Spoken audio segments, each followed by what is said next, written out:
我是恐怖游戏的唯一清洁工，玩家畏之如虎的 NPC 大多是我的至交好友，他们因为痛苦诞生，却并不将其放在嘴上。除了在玩家进本时需要立人设，平时都是一群普普通通的怪物。我从这群怪物身上感受到温暖，并将这份温暖回馈给他们。他们亲切地称呼我为吴妈。当我深陷副本血月时 ，BOSS 长出1000只眼，敢伤害吴妈，谁都别想走。我吴子瑜，恐怖游戏的唯一清洁工。当我兴致勃勃地来到副本后台，拥有42块腹肌的老板看我一眼，说道：“你来早了。”我尴尬地笑笑：“老板，下次我争取早点到。”现在已经9点10分了，想想确实有点对不起我2万1月的底薪。他摇摇头：“我不是这个意思。9点10分上班确实太早了，我要新增一个规定，以后不能早于上午10点上班。”啊！我瞪大眼睛，之前他已经说过不能加班，要求在4点半之前下班，现在又不允许早到。我看着他，老板，你杀了我得了，这样我哪来的时间打扫副本？他思考片刻，这样吧，我退一步，上班不能早于9点半。我坚决道，不行，我强烈要求8点就开始上班。他的31个头同时摇晃，一日之计在于晨，大好的时光你竟然拿来上班，我无法接受这种行为。一般看到他摇31个头，基本就代表没商量了。我叹了一口气，拿起4大神器准备进副本。老板的声音从身后传来，为什么不再争取一下？我满怀期待的转身，可以改到8点吗？他摇摇头，不能，但可以改到9点。也，我扛着扫把在大堂跑起来，欢呼雀跃。老板，你真是太好了！细想一下，我到底在高兴什么呀？以前的我可是巴不得一觉睡到中午。老板看着我，我觉得你已经快被小李同化了。小李是古堡副本的 NPC， 整天就喜欢蹦跳打滚。我上个星期才把他的副本打扫完，可把我累坏了。不过已经给了他垃圾桶，下次打扫应该会方便很多。至于同化，好吧，确实有点被这个活宝影响了。我换了个话题说，老板，我承认我前天说的打扫10个副本有点夸大，但我仍旧觉得我强得可怕。有位名人曾说，普天之下没有几个清洁员是我的对手。你说的名人不会是血月副本的小张吧？老板古怪地看着我，他满嘴跑火车，一句真话里有10句是假话，一句假话里没有半句真话。你信他，不如信我是秦始皇。我眉头一皱，仔细地打量他，我觉得你不像秦始皇。他看着我，沉默片刻，你还是去打扫副本吧。血月副本。小张背着手，一副大侠风范。吴妈，你终于来了。我问道，今天是古龙还是金庸？他摇摇头，都不是，今天是仙侠甜宠剧，霸道吴妈爱上我。我嘴角抽了抽，缩到门边，我还有点事，要先走了。别呀。他回头看向我，露出苍蝇一样的复眼，撒娇道，吴妈，你陪我演一会儿吧。实在不行，改成我爱上霸道吴妈也可以。我只想问，谁能告诉我这两者之间的区别？我看向他，能不能换点别的？他用手托住下巴，沉思道，复杂的人设，我怕吴妈你 hold 不住。我说道，没事 ，hold 不住没关系，正常点就行。他想了想，那我们来演扫地僧吴妈与尼姑小张的故事。亡国公主小张为了躲避追兵，剃度成泥，偶遇扫地僧吴妈，最后在吴妈的帮助下成功复国。他许诺吴妈封侯之位，赐良田万顷，绸缎千匹，金银无数，自以为报了恩情。不料吴妈无意权势富贵，只愿青灯礼佛。说到这里，他忽然眼含热泪，吴妈，我什么都给你了，你为什么不肯留下来辅佐我？我愿意，请细说良田万顷，绸缎千匹，以及无数金银。我十分认真地看着他，这种条件究竟是什么人在拒绝？我曾经因为5000工资累死累活，熬了2年才涨到6000多，天天被老板破，结果还被辞退了。想想都是一言难尽。小张像大鹅一样抖动双臂，小脸和苦瓜类似。OOC 了呀，吴妈。OOC 我懂，指的是人物偏离原有设定。我说道，抱歉，一下带入自己了，咱们重新来吧。他整理一下情绪，回到戏中。吴妈，我不会让你离开。像你这样的人才，若不能为我所用，那我宁愿毁掉。我摇摇头，在下只是个扫地僧罢了，总感觉哪里有点怪。我接着说，施主何必执着？哼！他皱着鼻子冷哼一声，敬酒不吃吃料酒。来人，把吴妈给我押入天牢。料酒应该押入铁锅吧？我暗暗吐槽一声，左右看看，好像没有其他人。我小声地问，接下来我该怎么演？他低声说，听我旁白行事。我点点头。他捏了捏嗓子，发出仿若太监一样的公鸭嗓，大事不好了，吴妈武艺高强，侍卫拿他不住，被他打出宫去了。我顺势抡起扫把，像孙悟空耍金箍棒一样转了2圈。小张表现出3分凄凉，3分无奈，身形踉跄着说，吴妈呀，你怎舍得离我而去？这个时候应该没我的戏份。他对着空处说道，给我颁布号令，集齐边关10万将士，扫尽天下垃圾。我要让吴妈没有一个垃圾扫。我浑身一抖，好歹毒的想法。幸好这不是真的。我凑近问小张陛下，咱们这场戏是不是该结束了？他点点头，差不多了。两个人演戏还是有点勉强。等下次玩家多了再玩，可惜吴妈你不能陪我。我说道，进行中的副本风险太大了，我只是个普通人。他点点头，吴妈，你是不是要走了？我嗯了一声，差不多了，我要去其他副本了。从来没觉得上班的时间是如此不够用。小张背过身去，你走吧，吴妈，没事的，我很坚强。我不会在你走后阴暗爬行，翻天覆地，神经衰弱，狡兔三窟，这什么跟什么呀？狡兔三窟是这样用的吗？我说道，我觉得我有必要带本新华词典给你，然后再给你讲一讲成语的正确用法。他神色一变，天色不早了，吴妈你还是走吧。学习的事就不用了，正经知识我是一点都学不下去，再见。他把我推出门，砰的一声把门关上。厌学到这种程度是不是夸张了一点？老板看向我，怎样？你找到血月副本需要清洁的地方了吗？我摇摇头，暂时没找到。他笑笑，露出蛇一样分叉的舌头，加油吧。你其实可以不用急，这份工作你才开始不久，等适应后速度会变快。但愿吧。我拿起扫帚，打开雨林副本的门，哗啦啦的雨声入耳，一片叶子盖在我头上。中心的树木发出声音，你是谁？我回答道，我是游戏的清洁工，叫吴子瑜。清洁工。他轻轻动了动，用藤条卷起一个果子，递到我面前，要吃吗？我婉拒道，不用了。他把果子收回去，我这里很久没来客人了，上一次造访这里的是一个自称老板的家伙。我看着他，老板来过这里吗？他说道，来过，不过是很久以前了。当时是什么事来着？我想一想。我静静地等待着。大约过去5分钟，树木说道，他说以后的规矩要放宽了，尽可能的多让玩家过关。多让玩家过关？我问道，以前的规矩是怎样的？以前的规矩？他再度陷入沉思，应该是把玩家过关率压到最低。他接着说，这中间有个幅度值，似乎是。我说道，没事的，不急，你慢慢想。变成植物之后，感觉思维慢了很多。他想了想，以前是20%至30%的通关率，现在改成20%至50%了。我没有忘记黑白猫副本诞生时，老板提过一个前任老板。我问道，以前的规矩也是他定的吗？不是他。树木抖动着，似乎在摇头，抖下大片水珠。我记得很清楚，那是一个凶残的暴君。他的政策朝令夕改，唯一不变的就是对我们的压榨。他调整了时间的比例，使得副本与现实之间存在巨大的差距。现实每过去半小时就要开一次本，这放在现在是难以想象的事。现在只有每周的1、3、5才会开本，副本的时间流速没有那么夸张。树木说，我身上有一处刀伤，就是源自那个暴君。我走过去，顶上的叶子跟着我移动，仔细地看了看，没看到刀伤。他不好意思地说，抱歉，我忘了，已经痊愈很久了。他一定很疼吧，伤好了都还没忘记。我看向他，你这里有什么需要打扫的地方吗？打扫，让我想想。他再度沉思，好似在思考世界性的难题。雨哗哗地打在青叶上，空灵和沉静使人放松。我想起来了，的确有一些垃圾。他对我说，请跟着地上的花来吧。地上的花摇晃着，开满一路。走动中雨停了，顶上遮挡的叶子挪开，碧绿而充满生机的一切在这片雨林争奇斗艳。我说道，你这个地方真是太美了。是吗？他笑了笑，有少有人会这样夸，玩家们最爱说的话是这该死的鬼地方。我说道，玩家们面对的是生死，自然丧失了欣赏美丽的心情。如果他们能像我一样，仅是来此观光，一定也会发出真心的赞叹。他问道，真的吗？我笑着说，当然是真的。他高兴地说道，我用了很多时间来料理这里的一切，其实是否美丽不重要，最重要是我能感知到除我之外的生命。它们生机勃勃，扎根在这里，肆意生长。花在风中摇曳，风吹动水珠，一条小溪蜿蜒绵长。跨过小溪，他说道，垃圾就在这里。一堆破破烂烂的衣物，如同垃圾场中的垃圾山，堆得杂乱而高。他说道，这些东西降解需要几年的时间，对这里的环境造成了很大影响。麻烦你帮我运走，可以吗？没问题。我想了想说，但这里离入口比较远，我需要回去找一辆小推车。找来小推车，我开始搬运工程。首先把衣服甩到小溪的另一边，然后放上小推车，数次往复。他说道，我的本体离得太远，无法搭手，真是不好意思。没事，这是我的本职工作。如果需要别人帮忙，也太逊了吧，小李除外。当我把最后一堆衣服打包好，时间已经是下午4点。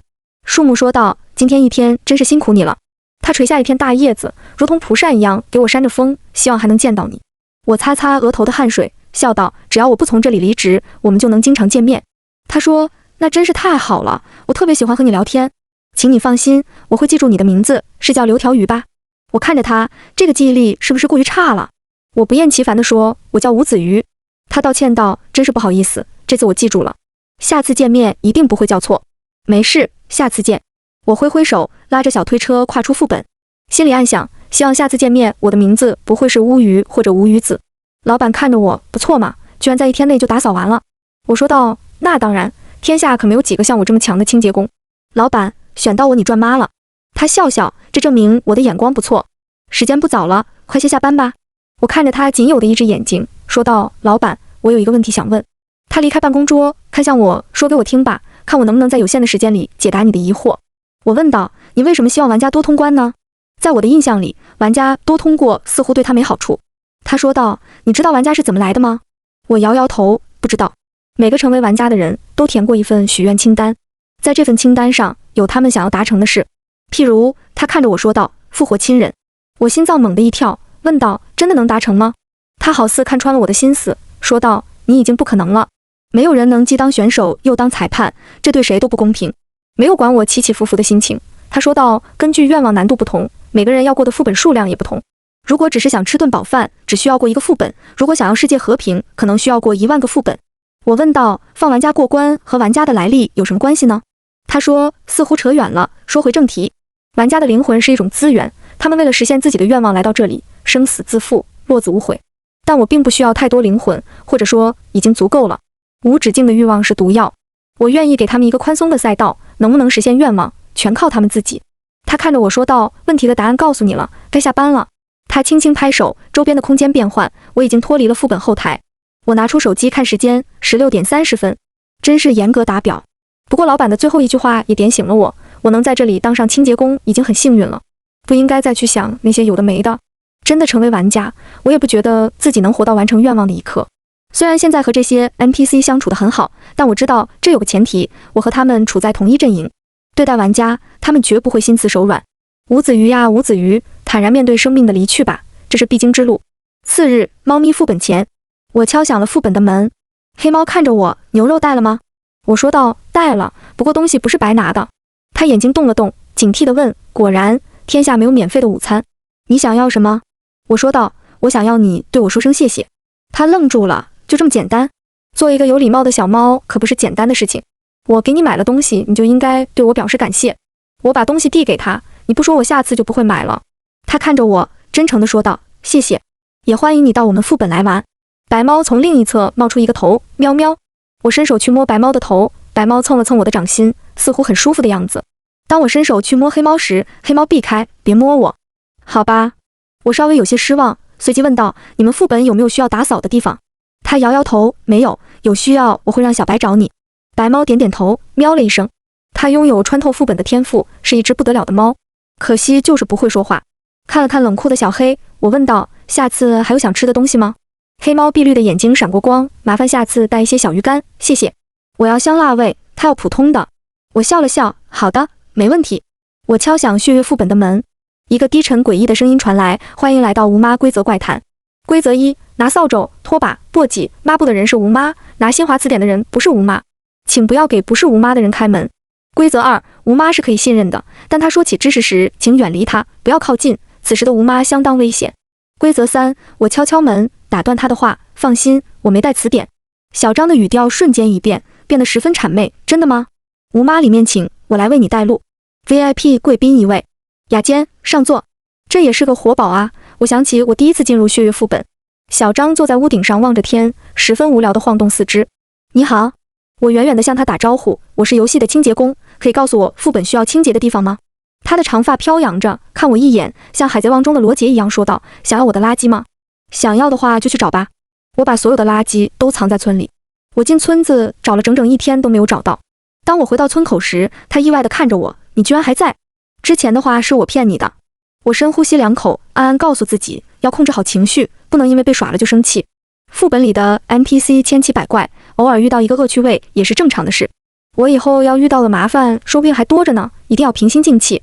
我说道：“打扰了，我这就走。”他叫住转身的我副本里其实有一个垃圾，但要带走它可不是一件容易的事。我回头看向他，说说你的条件吧。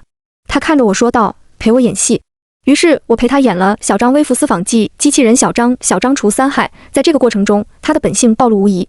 活泼开朗，精灵古怪。逐渐熟悉后，他说：“吴妈，接下来我们演点别的。”我又陪他演了《热辣吴妈与滚烫小张》《哈利小张与魔法师吴妈》，我不是吴妈。当演完功夫吴妈后，我问道：“现在该把垃圾的位置告诉我了吧？”他说道：“别急呀，吴妈，还没到时候呢。”我学着《无间道》中梁朝伟的语气说：“好了，3年，3年之后又3年，3年之后又3年，都快10年了，老大。”他站起来，梳了一个大背头。现在全副本只有我一个人知道垃圾的位置，我回去把垃圾消灭掉，你也不用烦了。他看我一眼，演完下次就告诉你。我看着他，你少来，这句话我听了8000多次了。他小脸一皱，原台词是9000多次啊，吴妈。我刮了刮他的鼻子，我知道，逗你的。他浑身一抖，退后2步，吴妈，我觉得你有点危险了。我看着他，什么危险？他说道，你刚才那一瞬间太像言情剧的男主了，我怕你对我别有用心。如果忽略掉他如苍蝇一样的敷衍，如杀人蜂一样的尾刺和脸上的细毛，可是无论如何都无法忽略掉他女性的性别。我拍了拍脑门儿，你到底在想些什么呀？本人男，爱好女，不是，都被你弄糊涂了。本人女，爱好男。他笑了笑，那我就放心了。我严肃地看着他，讲真的，如果有垃圾还是告诉我，我帮你处理掉。副本的垃圾不是客观上的垃圾，而是 NPC 眼中的垃圾。垃圾的存在对于他们来说是极其难受的事情。他夸张地笑了笑，下次一定。血月副本，数日后。小张，现在的情况该怎么办？副本，血月。古月村的村民崇拜月亮，每当血月出现时，就是他们1年1度的盛典，请玩家们找到从血月夜离开的方法。我看着升起的皎洁月亮和逐渐热闹的大街，有些不知所措，因为没看时间，副本竟然开本了。小张丢给我一身衣服，来不及送你出去了，吴妈，你要跟紧我，玩家很危险。得，我也得客串一把 NPC 了。我换上衣服，看向他，我这个脸能不能改变一下？小张古怪地看着我，想不到吴妈你还是在乎形象的人。我说道，不是这个原因，你们找我的事在现实中闹大了，我不隐藏一下身份，被发现就糟糕了。这样啊，他想了想，我虽然不会化妆，但我记得副本里有一个给死人收尸的炼尸人，我把他抓来给你化妆。保险起见，我找了一件衣服裹住眼睛以下的脸。小张带着我穿街过巷，很快就来到一个草棚。草棚里摆放着一具尸体，几只苍蝇飞舞着。正在炼容的中年男人皱着眉头，神女，祭祀的日子就快到了，你怎么会到这里来？这些临时生成的 NPC 没有完整的意识，每次开本时生成，结束又消失。他们是副本运行的主力。小张说道，帮我的朋友化个妆，改变他原本的体态特征。中年男人的目光移向我，对小张说，我似乎没在村里见过他。他不耐烦地说道，啰啰嗦嗦，让你画就画。你是老大还是我是老大？惹毛了我，直接把你献给月神。中年男人眼睛一亮，似乎在说，还有这种好事。小张一拍脑门，对我吐槽道，我忘了这对他们来说是一种奖励了。他话锋一转，你要是不给他化妆，我就取消你参与祭祀的资格。于是在中年男人幽怨的眼神中，我坐到藤椅上，他拿出工具来，柳条、泥水、沙土、白灰。我看向小张，用这些化妆是不是太硬核了？他按住我，吴妈，将就吧。在副本里可没地方找眉笔、粉底，我想了想，算了，随便怎样吧，能遮住就好，只要能保证我在现实不被认出，怎样我都能接受。喂，你拿刀干嘛？中年男人一脸无辜，给你修眉啊，为什么这么激动？拿柴刀修眉。我看向小张，你刚才是不是在偷笑？小张捂住嘴，假装在摸鼻子，放心吧，吴妈，有我在，他绝对不敢动你。当我化完妆，小张给我找来一面镜子，我一看，整个衣衫顶动人，说是3星堆刚出土的文物也不为过，身上再沾点毛，爬树上能当猴子。小张的脸都快笑烂了，拍着我的肩膀，吴妈，是不是100%满足你的要求？我嘴角抽了抽，我觉得这妆容已经不是冒昧了，甚至可以用冒犯来形容。化个妆我直接少走了几千年弯路，倒回原始人了，在副本里绝对是个显眼包。我还是先把脸遮住吧。用衣服卷了几圈，我又把衣服扯开，不行，太紧了，喘不过气。就这样走着，我注意到小张的神色一变，变得异常严肃。在道路的左右，有一群人看向我们。我小声地问，这群人是玩家吧？玩家与 NPC 很好分辨，他们的衣服大多是自己的衣服，和副本中的 NPC 形成鲜明对比。小张点点头，没错，他们就是玩家，但不要把他们当成玩家进行交流。我们现在的身份是副本里的 NPC。吴妈，这次可千万不能 OOC。没错，一旦被察觉出异常，会给我带来很多麻烦。我说道，我会注意的。迎面走过玩家的身旁，其中一个玩家叫住我们，你们好，我们是从很远的地方过来，请问这里有可以住的地方吗？小张看向他，这里没有可以住的地方，如果非要住，请到东边的林子去伐木建屋。3天之后是我们村子祭祀的节日，请你们在之前离开。男人问道：如果我们没离开，会发生什么事？小张淡淡道：大概会很糟糕吧。小张拉着我离开，我隐约听到玩家们在讨论该如何在3天内走出这里。等到走远了，我才问他们能在3天内走出去吗？小张看着我，在这3天内走出去的是笨蛋。我想了想，问道：为什么？他说：因为我这个副本的任务是请玩家们找到从血月夜离开的方法，选择在之前离开，就会被视为没完成任务。结果吗？自然是他对我做了一个吐舌头的动作。我点点头，懂了。幸好我不是玩家，否则我绝对死在这个文字陷阱里了。小张打开他在村口的屋子，我这个副本是 A 级副本，玩家通关率要控制在10%至30%，多或少都会受到惩罚。所以吴妈，你不要怪我对他们狠心。我点点头，我理解，决定都是自己做的。当他们决心为自己的愿望来到这里，就要对自己的生死负责。我不会因为自己也是人，就去可怜他们。他意外地看我一眼，我还以为吴妈你是同情心泛滥的圣母类型呢。我十分无语地看着他，为什么我在你心中是这样的人？小张看着我的眼睛，因为吴妈你人很好啊。我看着他，开本前你可不是这样说的。他鼻子一皱，谁让你抛弃我去耍渣女？事情的起因是我帮朋友筹备婚礼，消失了很长时间，忘了跟他说。他数落了我整整半小时，说的我都快自闭了，和小李的态度形成鲜明对比。结果一不小心就到了副本开本的时间，就成现在这样了。副本进行时严禁打开副本，因为副本与现实的时间流速不同，一旦开门，后果相当严重。就像是一辆公交车和高铁并排行驶，想从公交车跨进高铁几乎是不可能的事，只能等副本结束，时间调平才可以出去。我有预感出去会被老板狠骂一顿。不应该呀，我总感觉有什么奇怪的地方，为什么会突然开本呢？夜深，在破旧的屋子里，小张守在门口。我打了个哈欠，还不睡吗？他回头看我，惊讶地问：吴妈，你怎么还没睡？我揉了揉疲倦的眼睛，我在等你呀。他看着我，可我在为你站岗啊，就怕你不能安心睡觉。啊！我睁大眼睛，我还以为你在打探玩家的动向呢。好吗？不是一家人不进一家门，我们2个简直是绝绝子。我说道：那我不管你了，我扛不住了。可我闭眼没多久，就听到了轻微的鼾声。我翻来覆去，睁开眼，在月色的照耀下，小张靠着门睡着了。年轻人的睡眠质量就是好，倒头就睡。我起身，把身上的外套披在他身上，准备回床边，发现有点冷，又拿了回来。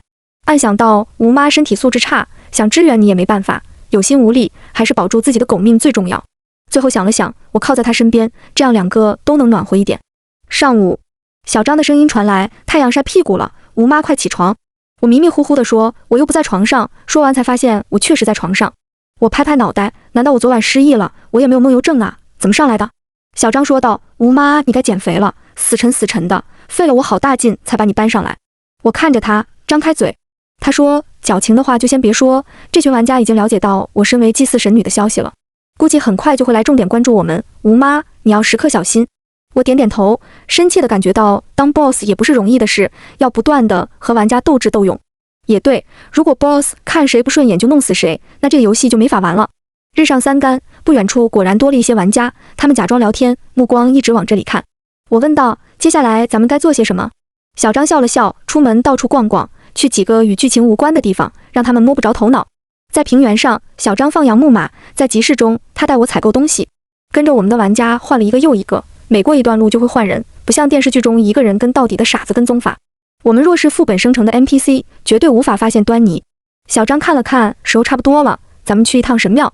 走入神庙，供台上一张布遮住了一个圆盘形状的雕塑。他小声地说：吴妈，不要回头，跟着我一起假装拜一拜。我假模假样的拜了几下，和小张一起退出神庙。看了看远处的玩家，他说道：供台上的圆盘按照正确的方式扭动，可以打开第一个通道，这是他们前3天离开的方法。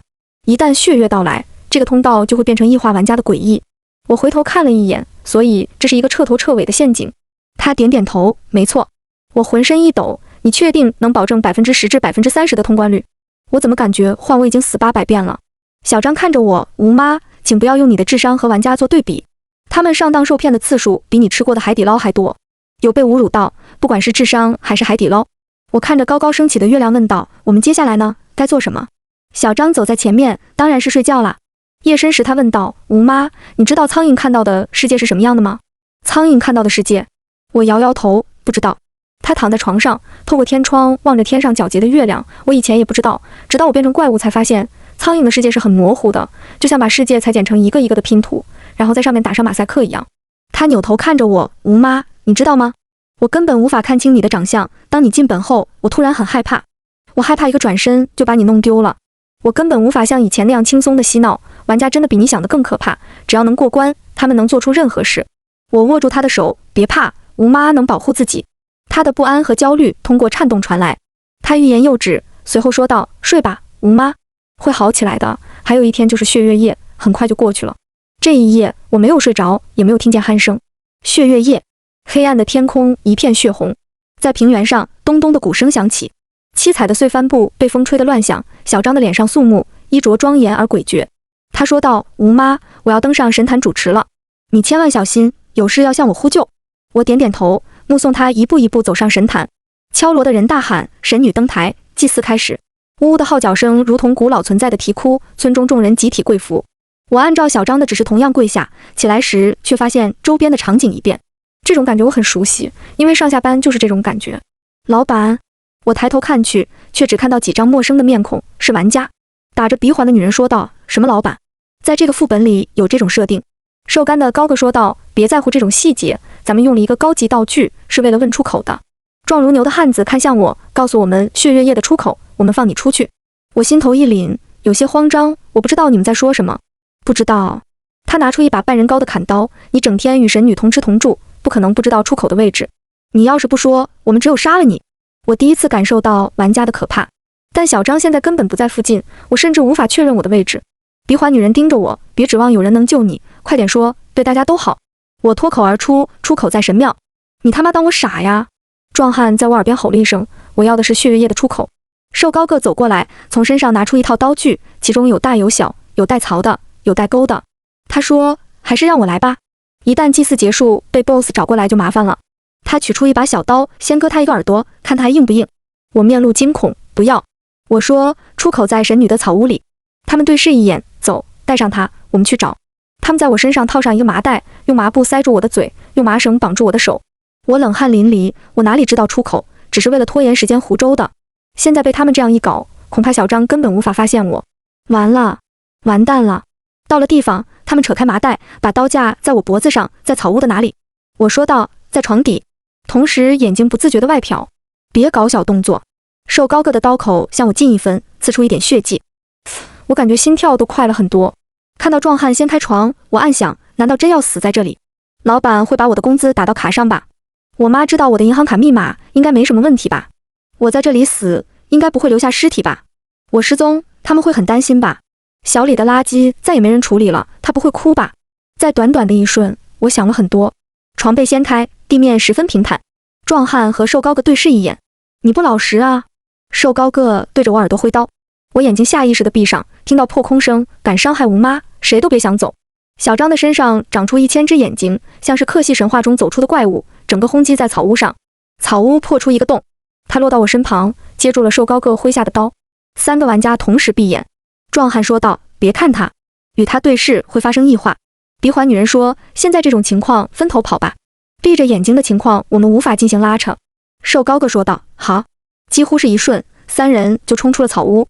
小张的复眼转动着，我说过了，谁都别想走。玩家的眼睛转动着，忽然爆开，一群苍蝇从中飞出，把他们包成团。他们惨叫着倒下。小张的眼睛逐步消退，紧张地看着我，吴妈，你有没有事？我心有余悸地说，没事。呼，他松了一口气，幸好我前几天在草屋做了预警设置，幸好。他猛地抱住我，哭哭啼啼地说，吴妈，刚才你突然消失，吓死我了。我摸着他的头发，不知道是在安抚他，还是在安抚自己。没事了，现在没事了，谢谢你，小张。我们相拥良久，小张说道，吴妈，你等等我。他飞起，消失了很久。等他回来，副本突然结束，血月消失，临时 NPC 消失，玩家消失。难道他把玩家都杀了？他说道，吴妈，一切都结束了，你快出去吧。我神魂未定地走出门，老板说道，小张把生路告诉给了所有玩家，副本的通过率超过了最高限制，他现在要受到处罚。我惊道，老板，你别罚他，要罚就罚我，都是我的错。他摇摇头，很多规矩并不是我想改就能改，而且这件事也不是你的错，有什么东西动了手脚，导致副本异常开启。我怀疑是前任老板，他被我重伤后行踪未定，可能还潜藏在某些副本中。